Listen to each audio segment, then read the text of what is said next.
Oke, Bismillahirrahmanirrahim. Kembali lagi bersama channel pembelajaran manajemen keuangan.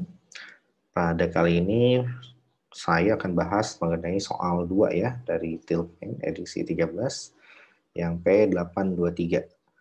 Nah, jadi kita akan menghitung portofolio beta dan expected return gitu ya. Kemudian juga di sini modalnya adalah nanti kita akan lihat ya. Kita pakai dari Excel ini kita pakai yang mana nih gitu ya. Oke. Nah, pertama, di sini ada suatu soal, kamu sedang mempertimbangkan portofolio investasi yang terdiri dari 4 saham. Ada 2 pilihan bobot investasi dalam portofolio tersebut yang sedang kamu pertimbangkan. Yang pertama adalah yang ini, ya. Aset A, B, C, D. Nah, portofolio 1 itu komposisinya berbeda-beda, gitu ya. Ada yang 10%, 10%, 40-40. Nah, kemudian di sini portofolio 2 itu 40-40 untuk yang A dan B, kemudian 10-10 untuk yang C dan D, itu yang portofolio 2. Ya, seperti itu. Nah, di sini kalau kita mau analogikan, misalkan kita punya 10 juta gitu ya, 10 juta.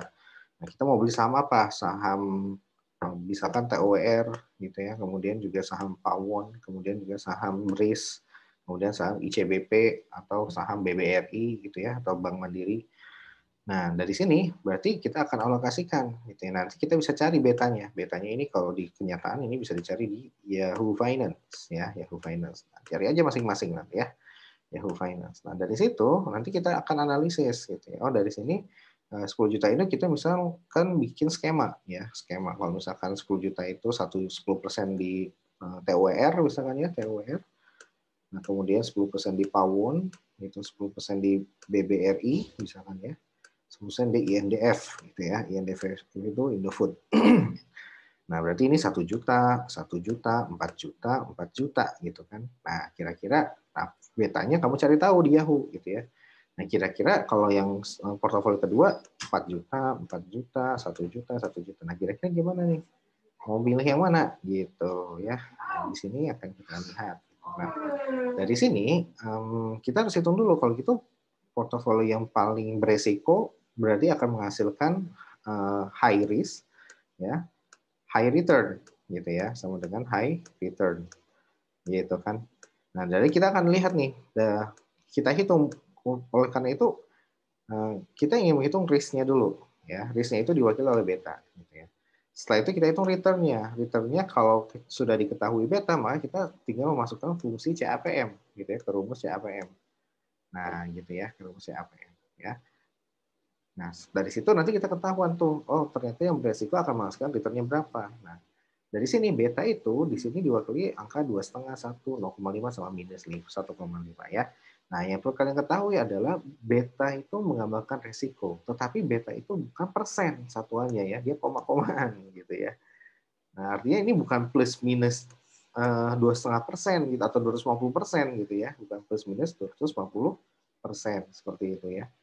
Nah, jadi kalau plus minus 250% berarti kan dia bisa bisa naik menjadi 250%, bisa turun sebesar 250% gitu ya.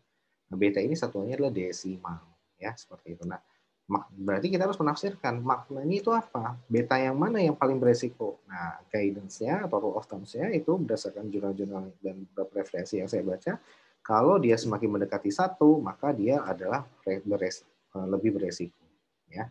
Jadi kalau lebih besar dari 1, tambah beresiko gitu ya, seperti itu ya. Dan itu kalian bisa cek di perusahaan-perusahaan yang ada di bursa efek, terutama di perusahaan infrastruktur ya, kayak Wika, kemudian Waskita, PP dan sebagainya. Nah, itu betanya besar karena kenapa? Dia leverage-nya juga tinggi. Nah, itu biasanya di atas 1 tuh yang perusahaan konstruksi ya. Nah, oke, dari sini kemudian gimana Pak? Kemudian ya sudah, berarti semakin besar semakin besar berarti semakin beresiko gitu ya. Nah, di sini ada minus nih. Nah, kalau minus ini bukan berarti minus 150% gitu ya. Bukan seperti itu cara bacanya ya. Minus ini menunjukkan bahwa ingat beta itu pengertiannya kita membandingkan antara return dari misalkan yang mana ya, yang D ya, return dari D, kita bandingkan dengan apa? Return dari IHSG, return market gitu ya.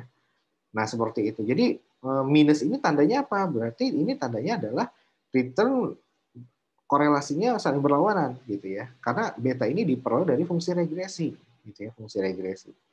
Sehingga ini kan koefisien dari expected return market dikurang dengan risk free-nya gitu kan ya. Nah, seperti itu ya. Nah, ini kan beta itu koefisien dari ini ya, dari risk market risk premium, MRP. MRP itu diperoleh dari expected return market dikurangi dengan market risk premium. Risk free rate, sorry. Nah, dari sini berarti kita bisa mengetahui bahwasanya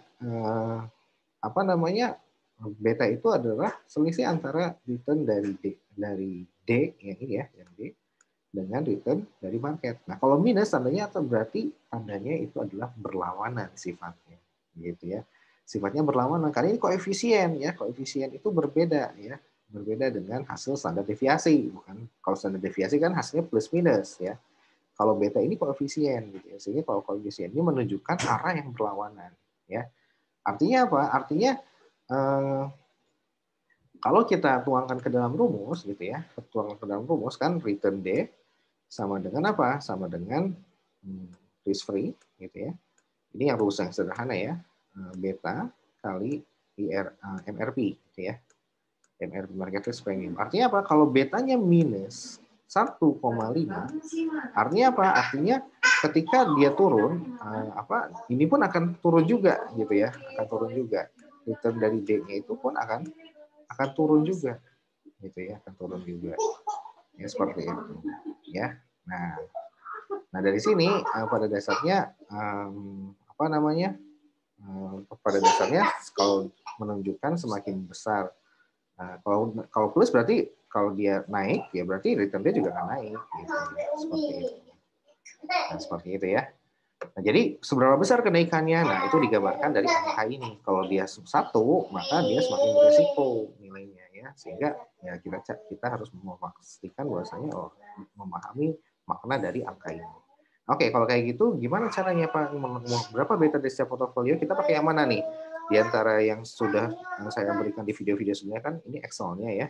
Apakah beta portofolio atau memakai yang portofolio dari expected return ini memakai standar deviasi gitu ya. Nah, ada dua cara gitu. Ada yang memakai standar deviasi ya, ada yang memakai CAPM rumusnya gitu ya. Nah, seperti ini CAPM. Nah, kita pakai yang mana? Karena diketahui adalah beta, maka memakai rumus yang CAPM ya. Kalau yang rumus yang portofolio ini kan kita tidak mencari betanya ya, tapi kita mencari correlation coefficient. Ya seperti ini. Jadi ada dua cara ya. Ada dua cara ya. Jadi cara yang pertama kita menghitung expected return gitu ya. Kemudian mencari standar deviasinya, dikali probability dapatlah standar deviasinya. Ya, kemudian kita hitung standar deviasi dari portofolio. Nah, itu yang pertama. Nah, kalau yang kedua, kita menggunakan rumus capital asset pricing model ya, seperti ini ya. Nah, kalau capital asset pricing model fungsinya adalah seperti ini ya, risk free. Kalau yang ini kan kita tidak memasukkan portofolio ini kan kita bebas tidak memasukkan unsur risk free juga nggak masalah, nggak usah memasukkan sun juga nggak masalah. Nah, contohnya seperti ini WIKA sama INDF ya. Nah, kalau yang CAPM ini harus ada unsur sun atau surat utang negara atau bonds, government bonds ya, seperti itu. Nah, oke, jadi kesimpulannya kita pakai yang mana Pak? Kita pakai yang CAPM ya, yang CAPM. Oke, kalau gitu kita yang langkah pertama adalah untuk jawab yang A ini berapa beta di portofolionya, karena beta asetnya diketahui, beta portofolio tinggal dikalikan dengan weightingsnya ya, 2,5 kali 10% dan sebagainya. Nah, mana portofolio yang lebih beresiko, berarti yang lebih beresiko nanti kita akan cari bandingkan antara portofolio 1 versus portofolio 2. Mana yang paling besar betanya gitu ya. Oke, dari sini kita akan lihat nih. Pertama aset A, B, C, D ya. Ini saya sudah tuliskan, betanya sudah saya tuliskan juga 2,5 sekian-sekian. Ini weightingsnya. Nah, ini tinggal kita kalikan ya. Kita kalikan untuk yang aset A, kalau dia 10%, maka ya 10 kali 2,5. Nah, 0,25 dan sebagainya.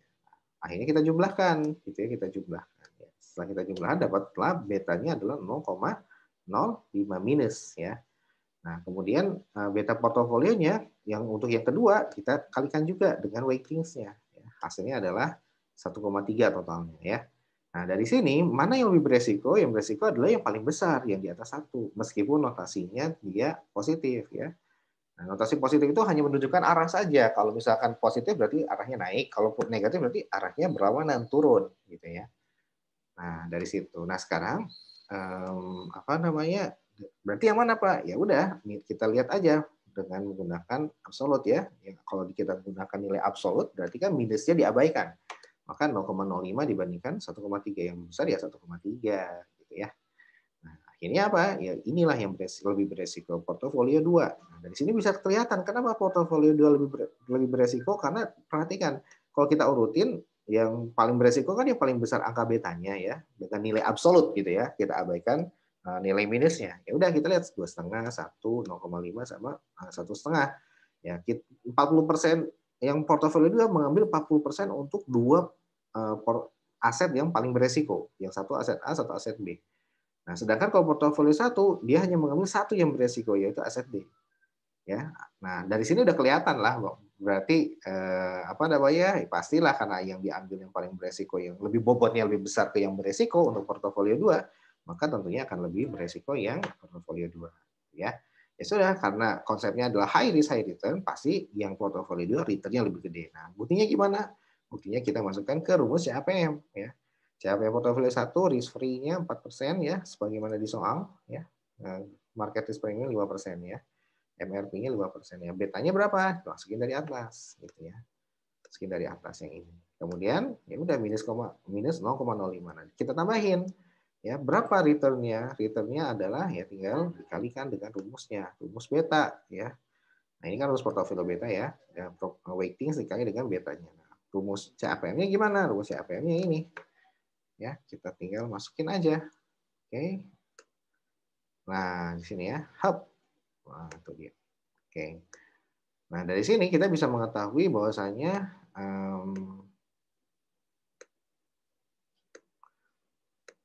bahwasanya baik, lanjutkan. Bahwasanya ya kita tinggal dikalikan aja risk free ditambah dengan beta aset ya. Nah, minus 0,05 dikali dengan market risk premiumnya gitu ya. Ya udah, hasilnya adalah 3,75. Rumus yang sama juga demikian ya. Jadi risk free ditambah dengan beta dikali dengan market risk premium ya 0,5%. Hasilnya adalah 10,05%. Sehingga dari sini kesimpulannya adalah kalau pilihannya yang mana Pak? Pilihannya adalah kalau kembali lagi kepada si karakter dari si investornya. Kalau karakter dari si investornya adalah siap untuk risk taker, maka ya udah high risk high return disikat tuh. Yang portofolio 2 lah pilihannya. Tapi kalau kalian adalah untuk berinvestasi jangka panjang, yang safe aja deh gitu. Kalau yang safe aja, maka portofolio 1 ya, yang lebih safe karena betanya pun lebih kecil. Artinya resikonya pun lebih kecil ya. Oke, itu saja yang bisa saya sampaikan. Semoga bisa bermanfaat. Terima kasih.